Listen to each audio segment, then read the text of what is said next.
Hello friend, কেমন আছো তোমরা সবাই? আশা করি খুব ভালো আছো। আজকে আমি আবার তোমাদের কাছে একটা রেসিপি নিয়ে চলে এসেছি। তো বন্ধুরা, স্কিপ না করে পুরো ভিডিওটা দেখার অনুরোধ রইল।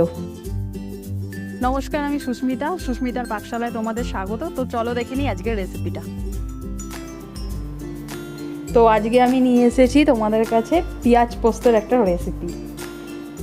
পেঁয়াজটা আমি 6টার মতো পেঁয়াজ নিয়েছি। এখানে পেঁয়াজটা কেটে নিয়েছি, কুচি করে ধুয়ে নিয়েছি ভালো করে। তো পেঁয়াজ কাটা দেখো আমার কমপ্লিট হয়ে গেছে। এরপরে আমি একটা মিক্সার গ্রাইন্ডারের মধ্যে 6 চামচের মতো পোস্ত নিয়ে নেব। তো আমি এখানে নিয়েছি একটাই রসুন।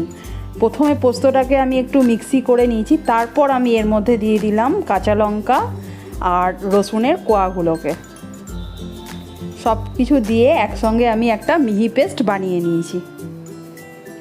আমার পেস্ট বানানো হয়ে গেছে। এরপর আমি গ্যাসে কড়াইটা বসিয়ে নিয়েছি। তারপর আমি এর মধ্যে দিয়ে দিচ্ছি সাদা তেল। তো তেলটা গরম করে নিয়ে আমি এর মধ্যে দিয়ে দেব কেটে রাখা পেঁয়াজগুলোকে। সব পেঁয়াজগুলো আমি এর মধ্যে দেখো বন্ধুরা দিয়ে দিয়েছি। এরপর পেঁয়াজগুলোকে একটু ভেজে নেব। এই পেঁয়াজগুলো কিন্তু একদম লাল করে ভাজা হবে না। পেঁয়াজ পোস্তের পেঁয়াজগুলো একদম লাল করে ভাজা হয় না। তো দেখো আমরা এরকমভাবে পেঁয়াজটাকে ভেজে নেব। তো বন্ধুরা, এরপর আমি এর মধ্যে দিয়ে দিচ্ছি 1 চামচের মতো নুন। আর তারপর আমি এর মধ্যে দিয়ে দেব হলুদ গুঁড়ো।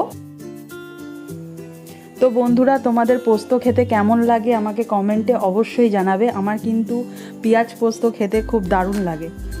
তো বন্ধুরা দেখো, আমি এই হলুদ গুঁড়ো দেওয়ার পর এর মধ্যে দিয়ে দেবো 1 চামচের মতো লঙ্কার গুঁড়ো।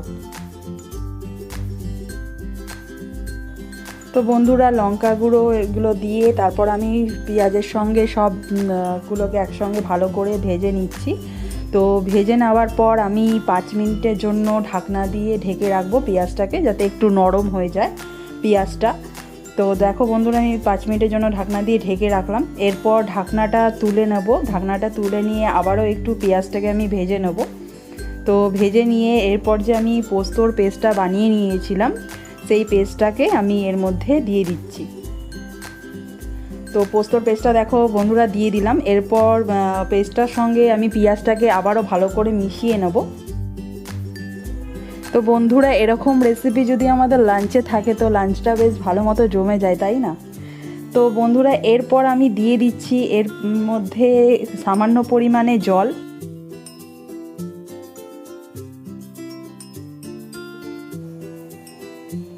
তো বন্ধুরা, জলটা দেওয়ার পর জলটা যখন ভালো মতো ফুটে যাবে, তো আমি তারপর এর মধ্যে দিয়ে দেব 1 চামচের মতো চিনি।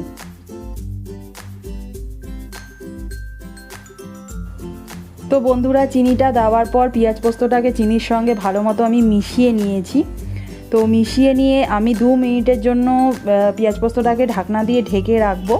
তো আমাদের কিন্তু পেঁয়াজ পোস্তটা একদম রেডি হয়ে গেছে। তো বন্ধুরা, তোমরা বাড়িতে অবশ্যই এই রেসিপিটা ট্রাই করো আর আমাকে কমেন্টে অবশ্যই জানিও যে তোমাদের এই রেসিপিটা কেমন লেগেছে। ভালো লাগলে অবশ্যই লাইক, শেয়ার আর সাবস্ক্রাইব করে দেবে।